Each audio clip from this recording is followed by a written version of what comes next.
सक्षम ताटेच्या मारेकरांना फाशीची शिक्षा द्या. डॉक्टर बाबासाहेब आंबेडकर पदवीधर संघटनेचे जिल्हाधिकारी यांना निवेदन. बातमी वाशिम. नांदेड येथील बौद्ध समाजाचा सक्षम गौतम ताटे या युवकाचे विजातीय समाजातील मुलीवर प्रेम होते.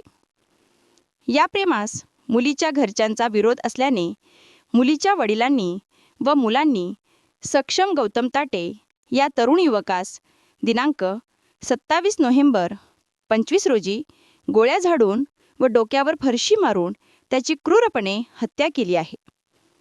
म्हणून डॉक्टर बाबासाहेब आंबेडकर पदवीधर संघटनेचे वतीने जिल्हाधिकारी यांचेमार्फत महाराष्ट्र शासनाकडे निवेदनाद्वारे सक्षम ताटेच्या मारेकरांना फाशीची शिक्षा झाली पाहिजे.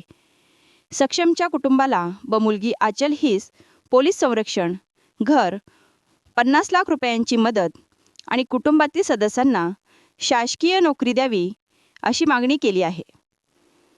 निवेदनावर डॉक्टर बाबासाहेब आंबेडकर पदवीधर संघटनेचे अध्यक्ष राजकुमार पडघान, पिरिपाचे वाशिम जिल्हाध्यक्ष दौलतराव हिवराळे, समाजभूषण पुरस्कार प्राप्त प्रवीण पट्टेबहादूर, अजय, बहुजन हितय सार्वजनिक वाचनालयाचे सचिव समाधान अवचार, कवी विलास भालेराव, अभिनेता अरविंद उच्चित, कवी गणा कांबळे, निरंजन भगत, अक्षय सरकटे, अर्जुन सरकटे यांच्या स्वाक्षऱ्या आहेत. समता न्यूज मराठी, शहर वार्ता, वाशिम.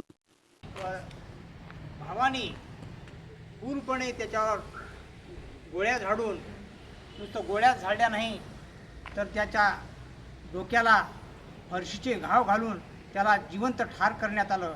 अशा त्या क्रूर मारेकऱ्यांना फाशीची शिक्षा झाली पाहिजे म्हणून आम्ही वाशिमकरांच्या वतीने जिल्हाधिकारी साहेब यांच्याकडे निवेदन देऊन महाराष्ट्र शासनाकडे अशी मागणी केली की त्या मारेकऱ्यांना एक फाशी झाली पाहिजे.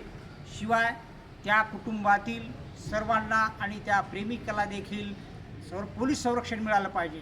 त्या कुटुंबातील एका व्यक्तीला सरकारी नोकरी मिळाली पाहिजे, घर मिळालं पाहिजे. शिवाय 50 लाख रुपये त्यांना अनुदान देण्यात आलं पाहिजे अशी आम्ही वाशिमकरातर्फे कलेक्टर साहेबांना निवेदन देऊन मागणी केली आहे. आणि त्या घटनेचा या ठिकाणी आम्ही तीव्र निषेध करतो. निषेध निषेध निषेध.